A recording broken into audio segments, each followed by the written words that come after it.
And at 10, Tangent. The Superman of Earth Tangent was originally a human named Harvey Dent, who gained superpowers through a freak accident. He became one of the top superheroes, however, after defeating Ultra Humanite, who on this Earth was created by a US government super soldier project. He became too powerful to be controlled and then threatened to destroy the world.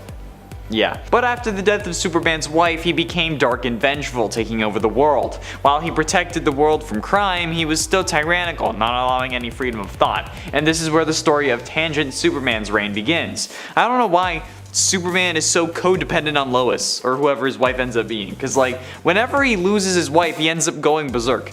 Like bro, you literally just you lost your whole planet. I think like one death, even if it is the love of your life, isn't gonna be that much. I mean, this version didn't lose his home planet, but like still. Other versions in this list, you get it. And at 9, Subject B-Zero. Subject B-Zero, also known as the Monster, was a creation of Lex Luthor, presumably used to combat Superman, but was taken out of stasis early to help combat Ultraman and the Crime Syndicate. Despite being the creation of Luthor, B-Zero had a gentle heart and simply wished to enjoy the beauty of life and to make his father proud. Although imbued with Kryptonian-like powers, B-Zero was easily overpowered and killed by Ultraman, much to the grief of his father, who actually grew to love him. So while not an evil version of Superman, you have to admit, if this guy was running at you, you'd be pretty damn terrified. Like bro, get some skin cream, some moisturizer. You look like a rock gnome named Deborah Mustard, come on. Next thing you know, you're gonna try to control me with one word and then make me a little robot trinket that's gonna get stolen by a goblin who only wants to eat pigeons. And look, you may not understand that reference, but if you do, we're friends now, okay? And at 8, Bizarro. The original Bizarro was created when Superman was exposed to a duplicate ray, in accordance with the science fiction concepts of Superman's stories of the there was a lot of sci-fi going on with Superman. However, Bizarro relocated to the Bizarro world, a cuboidal planet called Hatre, which is just Earth backwards, don't really know how to pronounce it, but it operated under Bizarro logic. So like it was a crime to do anything good, and basically since Bizarro was the invert of Superman, that Earth was also populated by inverts of other DC characters. The 1986 Event Crisis on Infinite Earths though rewrote DC's continuity, eliminating that Earth.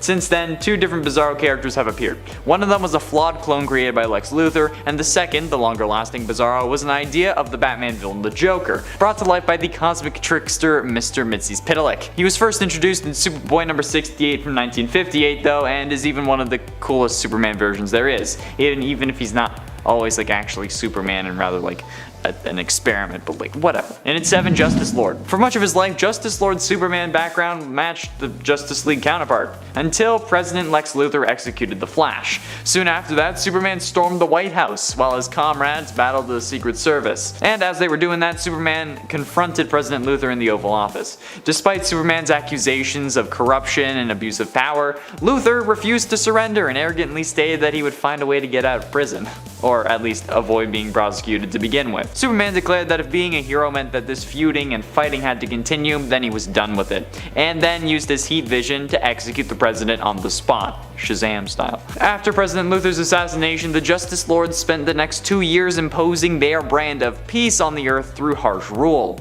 Justice Lord Superman himself continued to use his heat vision to lobotomize all of Earth's criminals and supervillains. As a result, all of them became harmless, walking vegetables who obediently inhabited the world's prisons. Which, I mean, like, is a little tamer than some versions of Superman. Like, lobotomy or death. Honestly, I don't know which would be considered more evil. And at 6, Kingdom Come Superman. Yet another world where Lois Lane dies. Except this time it's directly at the hands of the Joker, who had flooded the Daily Planet with his toxin, killing everyone but Lois, who had managed to locate a gas mask. When trying to attack the Joker, however, Joker just turns around and cracks her right in the skull. Superman returns as Lois succumbs to her injuries and dies. And as for the Joker, he arrives for his trial, but he's killed by a new superhero going by Magog. However, Magog ends up getting acquitted of his charges after killing the Joker, which honestly, I understand, but Superman is appalled by the public embracing a killer as a hero. Already disheartened at the death of Lois, Kal-El abandons his life as Superman and retreats to his Fortress of Solitude, where he spends the next decade. Superman eventually returns and reforms the Justice League though, with the goal of capturing heroes who took Magog's example and started killing, which results in many a battle and a nuke targeted towards metahuman genes, a la Invasion, the CW crossover. But in the end, Superman does end up dating Wonder Woman and they end up expecting a child. I mean, like, it took you a while, but you got over it. Attaboy. Halfway through in at number 5, Red Sun Superman. The Russian hero known as Superman is an alternate version of the hero we know now, from an alternate reality in which baby Kal-El landed not in Smallville but rather in Soviet Russia, where he was raised by the government. This Superman, while still a hero to Russia, is antithetical to the United States and has defeated some American heroes such as the Green Lantern. His arch nemesis though is still Lex Luthor, who at this point is a scientist employed by the US government to create heroes like Superman. Luthor's copied version of Superman, however, proves a failure and endangers more lives. Bizarro. Luthor created many monsters to battle Superman, but they all didn't really do anything. This version is just scary because, like, it's what every American fears. Communism. And honestly, with some of the other characters on this list and what they did to the human race, on this earth, I'm surprised that Russia hasn't used Superman to just destroy everything. Like, whatever. However, this story is a good lesson about who you keep in your life and how people around you affect who you turn out to be. So, there's that, at least. And at 4, Reverse Flashpoint Superman. In Tales from the Dark Multiverse 1 Flashpoint, we see a world where Barry died when trying to get his speed back with Thomas Wayne after creating Flashpoint. This leads to Reverse Flash claiming to be the Flash and then trying to get the war with the Atlanteans and Amazons to stop by threatening them.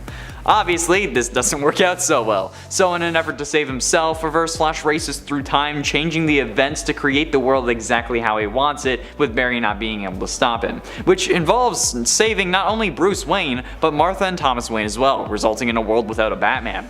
On the final page of the issue, we see Eobard with all the new heroes he ended up creating and convincing them to join him, as we can tell by the Reverse Flash symbols on their suits. Even Green Lanterns and Wonder Woman has one.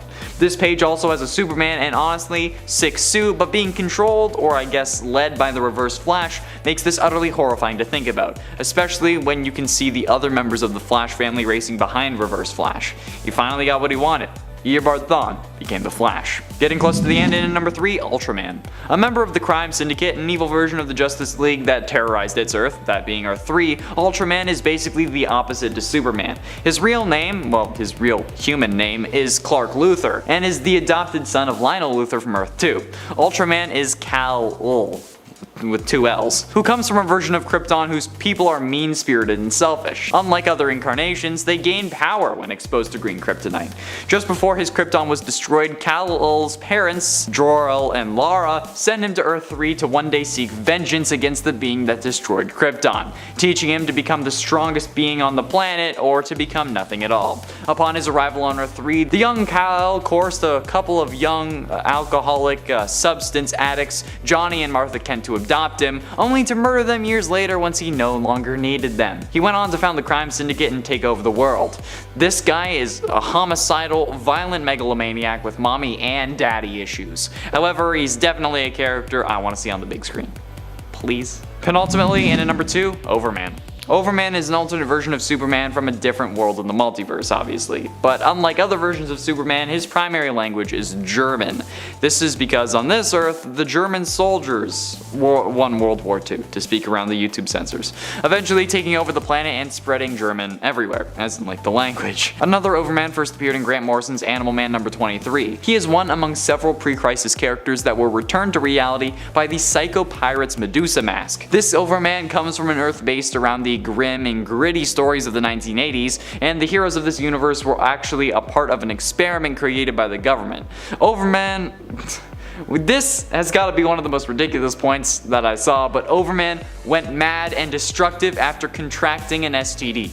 Not even kidding. And the other inhabitants of this Earth were a black and muscular Wonder Woman, an unnamed Flash, and a punk-style Green Lantern. Psycho Pirate pointed out how ridiculous this universe is, but I mean, come on, it's still pretty terrifying. And Overgirl was ruthless on Crisis on Earth X, okay? Finally, and at number 1, Injustice. Injustice is probably one of the most popular alternate Earth stories of this generation. Thanks to the Mortal Kombat-inspired fighting game by the same name, this is an Earth where Joker managed to trick Superman into thinking that he was fighting Doomsday when he was actually killing his wife Lois Lane. That was already bad enough since we know how Superman gets in other worlds when his wife dies. However, this time she was also carrying his unborn child, which he only found out after accidentally killing her. This sent Superman into a fit of rage and caused him to kill the Joker while Batman was intimidating him, much to Batman's dismay. This one action caused Superman to go absolutely berserk and to do the one thing that Batman and everyone else feared: use his power and become the governor of the world. Through this regime, Superman killed anyone who committed a crime, resulting in Batman leading a resistance of other superheroes, not all of whom made it. While the story in the video games remains largely the same of that of the comics it generated, there are a few differences, like the amount of deaths in the comics, since none of them are really playable characters, so losing them won't really affect your gameplay experience. Either way, the scariest version of Superman we've seen today, although almost tied with the one who was using guns. Number 10. Reverend Bruce Wayne. Reverend Bruce isn't particularly scary to begin with, but the world he comes from and the fight he fights is definitely scary. This is a version of Batman who isn't just taking up the mantle to fight his parents' killers and rid Gotham of crime, but instead is attempting to fight against a whole political and societal system. In the Elseworlds story Batman Holy Terror, the course of history is changed somewhat so that America is basically still part of the Commonwealth. As such, it turns out that the seemingly random mugging and murder of Bruce's parents was not actually so random, and was actually a government hit that was later made to look like a mugging gone wrong. When Reverend Bruce finds out about this, he dons a demon costume that once belonged to his father Thomas and sets out to investigate. He also goes on to find out about government-run human experiments and an alien whom they captured, raised, and later killed with green rocks when he became too hard to control. Poor would-be Superman. Number 9. Gods and Monsters Batman. This version of Batman is not Bruce Wayne, but is instead Kirk Langstrom. In this reality, there is no Bruce Wayne to take up the mantle, and so Kirk ends up with the name himself. Not because he was inspired by a bat smashing through a window, of course, but because he is kind of actually part vampire bat. Kirk was a brilliant scientist who was working on a cure for lymphoma. He eventually figured out how to create this cure using bat saliva and nanotech to strengthen his experimental treatment. However, while it succeeded in curing his cancer, it also turned Kirk into a pseudo-vampire. While he remains a hero and typically only ingests artificially created plasma or even animals' blood, which can also help him to survive, he has also been known to feed on criminals from time to time. He's like, these criminals, nah, I gotta eat, they kinda deserve it, I'm just gonna eat them. And friends, before we move on to our next spot, if you are loving this list and you want more scary alternate Batman lists, of which, let's be real, there's a lot of scary alternate Batman out there, be sure to let us know by giving this video a thumbs up. Spooky thumbs up, spooky spook. Number 8. DCEU Batman, or Batfleck if you prefer. Ben Affleck's Batman from Batman vs Superman especially is a much darker figure in comparison to the comics, and kind of in comparison to a lot of other Batmen that have been on the big screen. This is a version of the hero who has decided that he is willing to kill when he needs to. All in all, it seems to be implied that the death of Jason Todd is what reshaped Batman's morals here and caused him to readjust his code. Not only does he kill, but he also does something even worse in my opinion, branding some of the worst criminals that he fights against with a literal bat brand. These are the criminals that Batman has deemed to have done something completely unforgivable. And the thing is that people in prison in Gotham also know the significance of the bat brand, meaning that those who end up with one are basically marked for death. The idea here is that the inmates will carry out the death sentence that Batman has marked them with because they know that whatever this person did, it was one of the worst crimes, otherwise they wouldn't have this brand. So not only is there an extra layer of fear, but this also shows a complete disregard for human life. I mean, at least a disregard for human life when it comes to really terrible criminals. Batman wants these criminals to live in fear, and he doesn't care what happens to them in prison. In fact, he kinda hopes that they end up dead. Number 7. Batman the Silenced. One perfect spine-chilling dark multiverse tale that I have loved, which even comes with its own creepy lullaby, is the Tales from the Dark Multiverse Batman Hush. In this story we get a reimagined narrative where Batman's childhood friend, Thomas Elliot, is the one who ends up messing up Bruce's life. Tommy in his adult years allies himself with many of Gotham's villains and more usually anti-hero types after Bruce Wayne ends up in Arkham Asylum, which also was kind of part of his doing.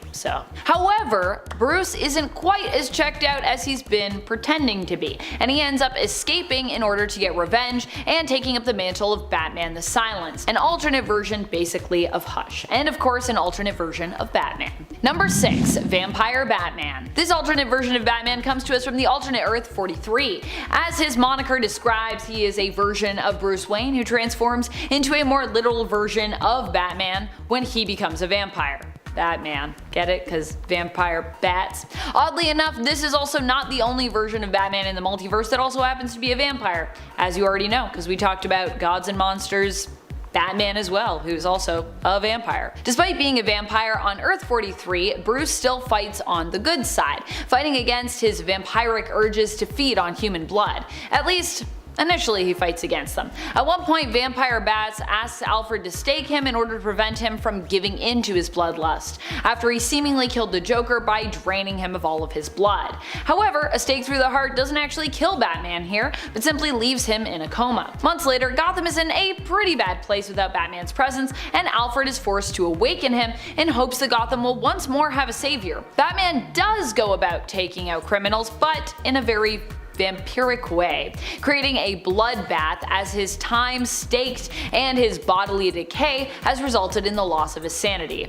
So he's there and he's killing criminals, but he's like killing criminals, and it's like a lot. Number 5. The Merciless. This alternate version of Bruce is one who ends up wielding the power of Ares in the memory of Wonder Woman. Oh yeah, and he's also the one who fought with Diana to the very end against Ares before he inevitably was kind of forced to kill her. Or forced in his eyes, but in our eyes we're like, Bruce, don't do that. Don't do it. This alternate version of Bruce Wayne, aka Batman, hails from the dark multiverse of Earth at -42 and is one of the Batman Who Laughs Dark Knights. To me, he represents Bruce's obsession with power and symbolizes what could very well happen if this was left unchecked. Bruce here loved Diana, but still ended up betraying her because he knew that she would not allow him to keep the power of Ares for himself, and that she would rather destroy such power. So he was like, I gotta hold on to the power because I'm doing great with it, so I guess I gotta kill ya. But also, he wasn't doing that great with it. Spoiler alert. Number 4. The Bruce. This alternate version of Batman comes to us from the reality belonging to Batman I Joker. Here Batman is a tyrant and a symbol who is worshipped as a god. This is not our own Bruce Wayne, by the way, but like a dystopian, almost cyberpunk future version of the character where the people of Gotham see him as their ruler and god. In fact, I don't even know if this guy's name is actually Bruce Wayne or is Bruce at all. I think he's just a person that's elected and like that's the role you play, or that seized power. The people of Gotham worship him and his mission for vengeance. The whole comic is pretty horrifying to read and reveals how even the best of heroic intentions can be perverted over time. Nothing scarier than just humanity and the way that we think things through and can like take a good idea and make it into something a lot more sinister. That's the scariest thing of them all. Well, almost. There's a few more points. Number 3. Murder Machine. Murder Machine is an alternate version of Bruce Wayne who hails from the dark multiverse reality of Earth -44. Here Bruce Wayne turns to his friend and colleague Cyborg for help, building an AI to supplement Alfred after Bruce's longtime friend, butler, and father figure is tragically murdered. However, this AI is programmed to protect Bruce at all costs, which ends up leading the Alfred Protocol, as it's named here, to take over Bruce, replacing his human body with a mechanical, indestructible, and immortal one. Turning Bruce into the murder machine, the Alfred Protocol, which Bruce is now fully merged with, also takes away Bruce's ability to feel fear or sadness. I think you know where this is going. It's not going to a good place.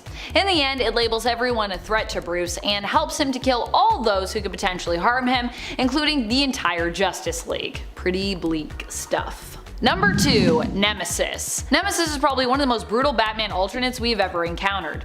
Probably also because he doesn't even hail from DC Comics himself, but instead is a creation of Mark Millar's, who hails from Icon Comics. Mark Millar doesn't hail from Icon Comics, but this character does. Mark Millar does many things. Well, we do have an elaborate backstory for Nemesis, which involves him also seeking vengeance for the death of his parents, but in a much more twisted way. Since his parents were actually the worst kind of wealthy folks and murderers themselves, it's never really even confirmed that this backstory is the true backstory of Nemesis. In fact, it's even implied in the story that Nemesis could actually be multiple people who just cause mayhem and death and destruction because, well, maybe they just enjoy it? The whole idea of the character and everything that he does is pretty messed up and is quite dark.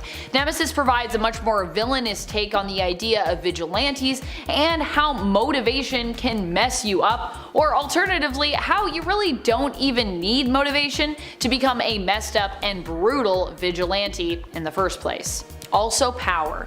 Lots of things about power, because that's how it goes. Number 1. Batman Who Laughs. Obviously, one of the darkest and scariest alternate versions of Batman out there has to be the Batman Who Laughs. This version of Batman is actually like an amalgamation of Joker and Batman, but he is ultimately an alternate of Bruce Wayne, because he is Bruce Wayne, so a little more Bruce really than Joker in the end. He used to fight crime as Batman, but one day Joker took things too far and caused Batman to snap. And not just snap internally, but externally as well, when he actually snapped Joker's neck, killing him.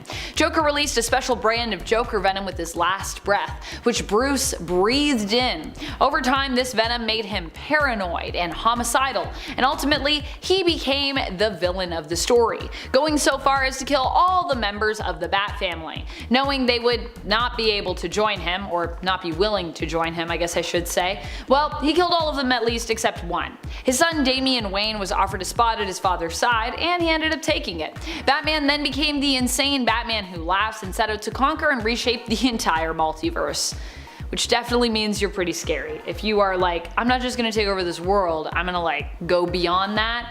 That's a lot. In its 10th Superior Spider-Man. Superior Spider-Man is actually Otto Octavius, who prior to the Superior Spider-Man storyline had brain swapped with Peter. Yet a piece of Peter still remained in his own body and didn't die in Otto's body, which ended up convincing Otto to be a hero, albeit a darker one. This small bit of Peter that was left in his body was also trying to regain control, for obvious reasons, because you know a superhero was piloting his bone mech. This small bit of Peter though was at times able to interfere or even control Otto temporarily. One of these moments came in Superior Spider-Man number 8, where there was a device that was capable of wiping Peter from Otto's brain, but to get the actual item, Otto had to perform surgery on a little girl. However, Peter didn't think that Otto was actually able to do it, so he tries to stop Otto from even performing the surgery, but he also didn't want him to get the thing that would wipe him from his brain. Also, Otto did this surgery while having his Spider-Man mask on and an additional face mask. But either way, this version of Spider-Man was definitely more ruthless and willing to kill, since he was still technically a supervillain. And at 9, Kane. The clone that would come to be known as Kane was the Jackal's first attempt at cloning Peter Parker. Initially thought to be a success, Kane eventually became deformed due to a flaw in the cloning process, and he continued to degenerate, and he was left further deformed and mentally unstable.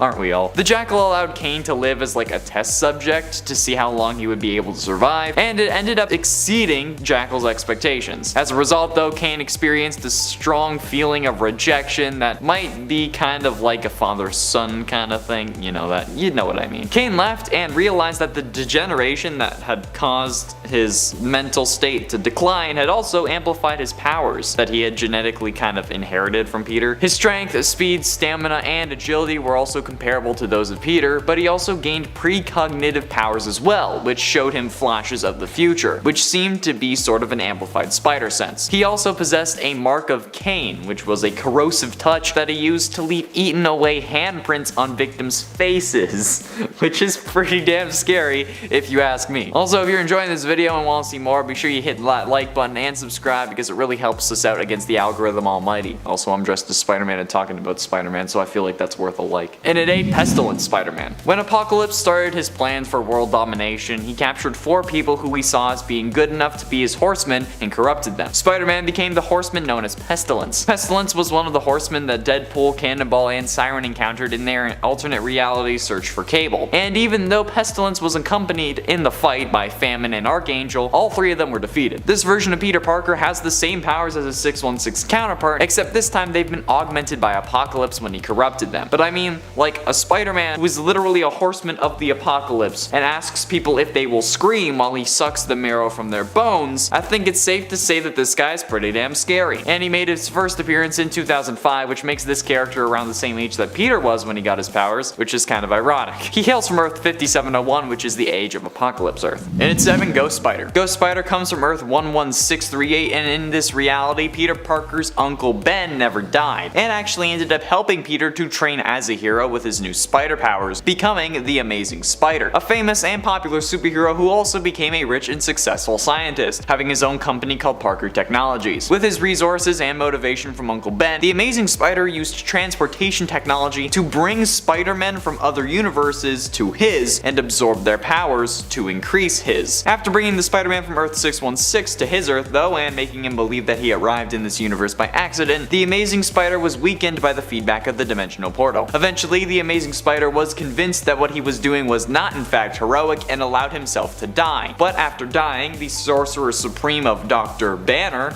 infused Peter's spirit that was trapped in hell with the powers of the damned, causing him to become a form of Ghost Rider, calling himself the Ghost Spider. And honestly, this is one of the baddest spider suits of all time. I love it. If I could figure out a way to cosplay this, I would. And at 6, Zombie Spider-Man. Okay, so technically this is Spider-Man, but it's a zombie version of Spider-Man, but I'm gonna count it anyway, because this is pretty damn messed up, zombie or not. On Earth 2149, an alien plague ends up infecting all superpowered individuals and turns them into zombies. However, it's later revealed that the Necronomicon from the Evil Dead was actually what caused this plague. But after learning that the plague was really bad, since I guess the fact that they were calling it a plague wasn't enough, or the fact that the world had to shut down, so the population wasn't wiped out, Peter ran home to get Aunt May and Mary Jane the hell out of Dodge. But when he got there, we got a good old case of Parker Luck, protagonist syndrome. Boom, zombie spider. He ends up becoming a zombie as soon as he gets home and eats the two most important women in his life. He also fractured his jaw before becoming a zombie so he could open his mouth more, I guess. Or kind of like man spider it. Yeah, it's not a pretty sight. Like, even by zombie standards, it's whew. Halfway through into number 5, Man Spider. Man Spider is the mutated form of Spider-Man which appeared in both the comics and the 1990s animated series, with his original appearance actually coming from the animated series. In the 90s cartoon, Spider-Man's transformation into the Man Spider was not caused deliberately like it was in the comics, but as a result of his body mutating further from the original spider bite that gave him his powers. After his attempts to ask Professor X and the X-Men for help developing a cure meet with failure, Spider-Man turned to his friend Dr. Mariah Crawford for aid. Unfortunately, his initial attempt to cure himself resulted in him accelerating the actual mutation process and growing 4 new arms. The accelerated mutation subsequently caused him to mutate into the Man Spider after fighting the Punisher and a recently mutated Michael Morbius. The mutated Spider-Man retained some of his memories and his emotional responses to seeing loved ones or people who reminded him of his loved ones but could not communicate with them. Eventually, during the final episode of the storyline called Neurogenic Nightmare, Dr. Connors reprogrammed devices that Vulture was using to absorb youth from other people and caused him to give Peter back his spider powers but not the mutation, resulting in the Vulture mutating into Man Spider, although somehow he had gotten rid of this mutation off screen later in the series. It's also worth noting that the introduction of Man Spider in the comics, which was thanks to this animated series, is actually what introduced the biological web shooters from Sam Raimi's Spider-Man into the comics as well. And at 4, Spider-Carnage. Spider-Carnage is my favorite alternate version of Spider-Man. Also being introduced in the Spider-Man animated series in the 1990s like the Man Spider from last number, this version of Peter Parker shared most of his early life with his superhero counterpart. However, the difference between these two was that Aunt May at some point died as well, being buried next to Uncle Ben. Thanks to some messing around with interdimensional portals by Jonathan Ohm, a version of a Carnage symbiote from another universe sensed this Peter's anger and latched onto him, turning him into the Spider-Carnage, a version of Spider-Man with the Carnage symbiote, if you couldn't tell. A villain set on revenge and the destruction of all realities. Spider-Carnage is one of the coolest iterations of Spider-Man to date in my opinion, and it's part of the reason I love the 90s cartoon so much. I watch it all the way through just so I can see Spider-Carnage at the end. And while there is a version from the comics just called the Spider, which is Spider-Man with the Carnage symbiote, this version wanted to destroy literally everything, so yes please, this is certainly the scarier of the two, just saying. Sorry comic lovers, okay? Look, I like the comics too, but Spider-Carnage is definitely worse than the Spider. Getting close to the end at number 3, Patient Zero Spider-Man. After the Punisher accidentally released Survivor 118, a chemical designed to help people adapt to a post-apocalyptic environment, Spider-Man was the first to show symptoms from it after he ate the rhino during a hockey game. The Fantastic Four subdued him shortly afterwards and put him in a cage for experimentation, but Ben Grimm also succumbed to the plague himself and freed Spider-Man from captivity, though the exact reason why he did that is unknown. As he escapes into the city, he briefly fought Wolverine and the Punisher, but soon the world would start to fall apart and heroes and villains alike would become cannibals, eventually leaving the Punisher as the only hero left to fight them. A turf war erupted among the emerging tribes of cannibals, due in part to the King of Death's manipulations in an attempt to thin the herd, but Spider-Man, now referred to as Patient Zero, was the most successful and took control of all of Manhattan for his own tribe, while the others left to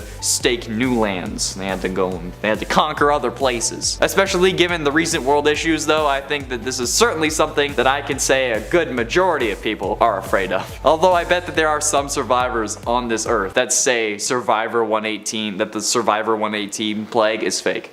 Calling it. Penultimately, in at number 2, Wolf Spider. At an unknown time in this universe, Wolf Spider gained spider-like powers, but unlike most other realities Peter Parker, he became a villain, remorselessly killing this universe's Miles Morales and everyone who stood for heroism and responsibility. Because, you know, we're bad guys, it's what we do. First appearing in the Ultimate Spider-Man cartoon in Season 4, Episode 16, this guy isn't even the villain of just one world. After finding a shard of the Siege Perilous, he traveled through dimensions to find the rest. One of these dimensions was Blood Spider's homeworld, where he allied himself with the Lizard King. After turning almost everyone into vampires, which is weird because, I mean, it was called the Lizard King. Well, wouldn't you want to turn them into lizards, but whatever. He and the Lizard King hatched a plan to block out the sun so that vampires could just roam free on the earth. And this sounds very Dawnguard Volkihar clan to me. Okay, Peter? Like, what are you gonna tell me that you need to find Oriel's bow next? And like a daughter of Cold Harbor? I don't know. Scar. Wolf Spider, though, was cold and ruthless and obsessed with gathering the shards of Siege Perilous, and seemed to have a grudge against Spider-Man and every Miles Morales. An evil Peter Parker is always a scary thing. And finally, in at number 1, Spider-Man. Peter Parker of Earth 11580 was once a promising young student, invited by Max Modal alongside his best friend Gwen Stacy to tour his Bleeding Edge company at Horizon Labs. One of the experiments the pair observed was a massive colony of spiders that Modell was bombarding with numerous radioactive particles in the name of genetic alteration. Parker, of course, fell into this colony where he seemed to be devoured, but in the process, the spiders became a singular hive mind construct that absorbed Peter's consciousness. So they started masquerading as the man they absorbed. The hive, calling themselves Spidersman, put on the Spider-Man costume and began to fight crime in Cruel York. First appearing in Spider-Geddon number 3, I absolutely hate the idea of a whole human being made of spiders, because that's just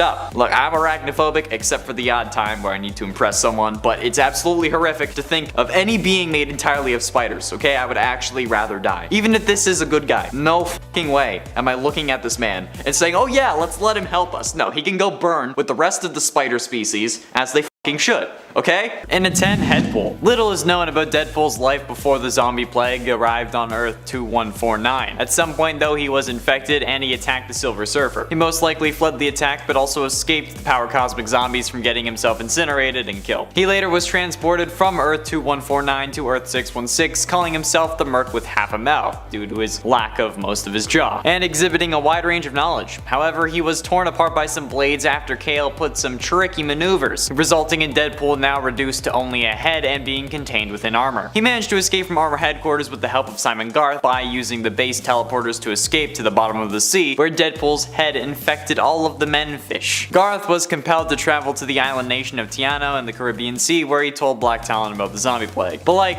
look, normal Deadpool is bloodthirsty enough, but a zombie version that gets reduced to only a head and then still keeps going, that's freaking nuts. I'm also gonna not try to hold back my swears because it's Deadpool. It's fucking Deadpool. So sorry, editor, who has to deal with this. No, it's fine.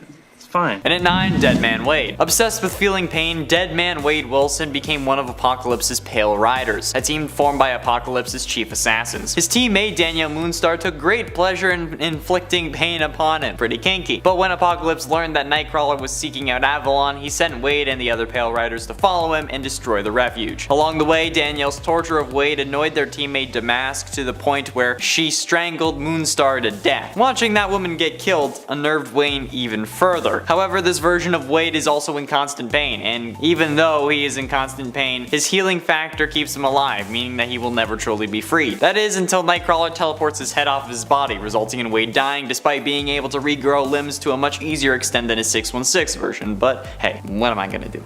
It's comics. And at 8, Dreadpool. In the reality of Earth 12101, the X-Men brought Deadpool to Dr. Benjamin Brighton in an attempt to cure him of his insanity. Unbeknownst to the X-Men, however, Brighton had in actuality been brainwashing his patients to do his bidding as opposed to curing them. Brighton's treatment failed to brainwash Deadpool and instead destroyed his inner voices, replacing them with a single voice that knew the entire universe was just a lie and encouraged him to kill non-stop. He then killed Dr. Brighton by smashing him into a release form after after stating all the form needed was Brighton's stamp of approval. And by stamp he meant his blood. He then killed everyone in the asylum and then blew up the building. In order to end it all, he began killing the rest of the heroes of the world, and he started by going after the Fantastic Four, killing Reed Richards and the Thing first, then proceeding to kill the Human Torch. But Susan Storm caught up to him and blew his head off with a force field. But while she was grieving over the death of her family, Deadpool regenerated his head and killed her.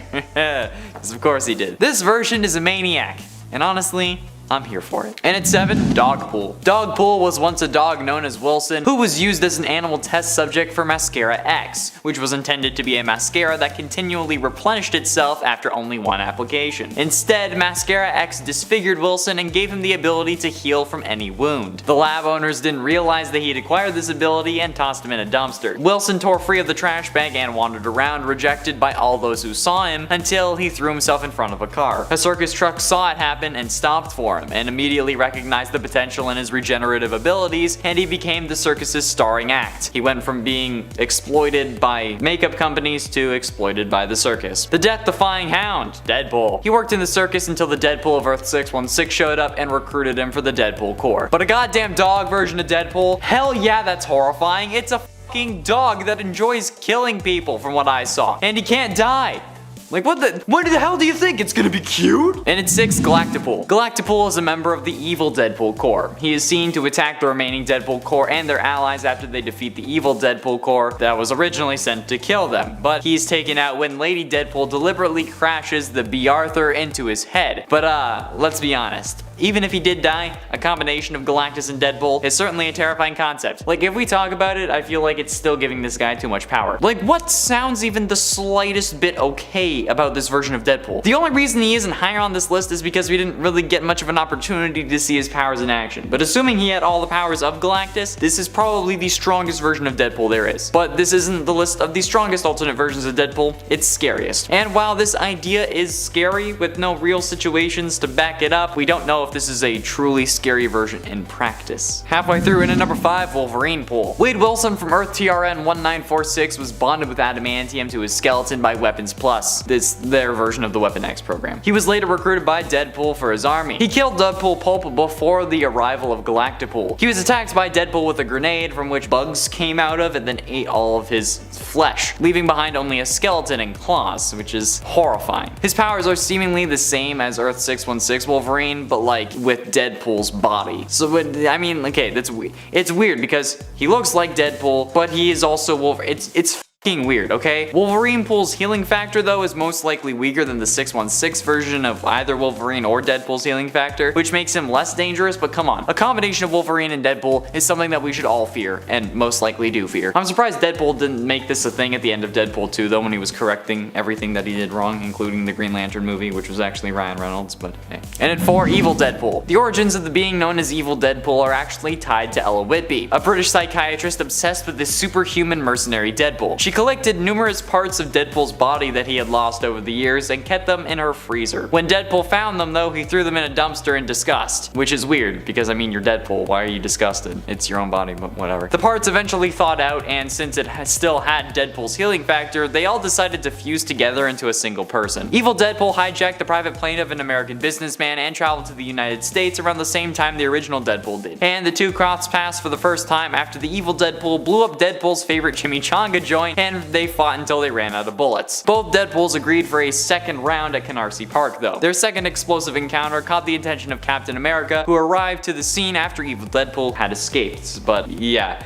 he's the whole reason for like the whole Deadpool core, so pretty fucking scary dude. Getting close to the end, and at number 3, Death Mask. After a revolutionary procedure performed by Reed Richards removed a lethal brain tumor, Wade Wilson became a super genius and used his newfound intellect to erect a criminal empire. Wade began wearing armor styled after Dr. Doom and went by Death Mask. After killing Death Wish, which was Victor Von Doom, who was the Deadpool of this reality that the Deadpool of the mainstream continuity was actually quite fond of, Death Mask decided to take down his alter ego. After being defeated, Death Mask made a contract with Mephisto to unleash monsters to Earth, including the demon Infernal Hulk. Not to mention that he has the powers of Deadpool and Doctor Doom, with an even cooler color scheme than the original Doctor Doom. But ultimately, in at number 2, Venompool. Venompool is an alternate reality version of Deadpool from Earth 90211. He is the combination of Deadpool and the Venom symbiote. Being a part of Earth 90211, he is part of the reality Beyonder loves partying in. A reality that's perpetually stuck in the 1980s in many regards, much like my father. Venompool is the Beyonder's go-to party animal, until the party gets boring for the Beyonder. But Deadpool was actually originally meant to kill Beyonder before discovering how much he liked the partying lifestyle. And once Spider-Man showed up demanding that the Beyonder remove the symbiote, this is when Deadpool becomes Venompool. He is later seen in one of the evil Deadpool core, and he is presumably killed shortly after this point, but we still don't know. His appearance changed rather drastically in the time between What If Venom possessed Deadpool number 1 and Deadpool kills Deadpool number 2. In his initial appearance, Venompool looked like he was a cross between Venom, Deadpool, and Rick James, and in his recent appearances, he looks like Deadpool but with like a Venom mouth and more ripped. And finally, in at number 1, Poison Deadpool. The Poisons are a species of crystalline extraterrestrials spawned by the Poison Queen, originating on Earth 17952. The Poisons spent an unknown amount of time as prey for larger, stronger creatures before discovering that they could assimilate symbiotes and their hosts to become more powerful. While hunting the Venom symbiote, they were discovered by an incarnation of Doctor Strange, who bonded to the symbiote and proceeded to recruit an army of venomized superheroes, anti-heroes, and supervillains from across the multiverse to stop the Poisons. However, the Poisons saw this as an opportunity to swell their ranks, and most of these recruits were either killed or assimilated. When Venompool was summoned to the Earth dealing with these Poisons, he ended up willingly surrendering himself to a group of Poisons, thinking that the host's original personas were not completely extinguished, and banking on his insanity, granting him additional resistance to this process. This theory was proven correct though, as though his body was consumed to create Poison Deadpool, his mind remained intact, and he was able to suppress that of the poison that had consumed him. So while Deadpool was uncertain how long he could suppress the Poison's psyche, he helped the Resistance infiltrate the Poison's lair, which I mean has gotta be one of the most Deadpool things that you could fucking do. Like, I'm super overpowered with the symbiote, so I'm going to willingly give myself over to these things that could potentially take over my mind, but I don't fucking care, because I'm gonna be even more powerful, and then if I am crazy enough to just not have to deal with it, then I'm just gonna help the good guys, because I don't fucking care. Jesus. Deadpool, man.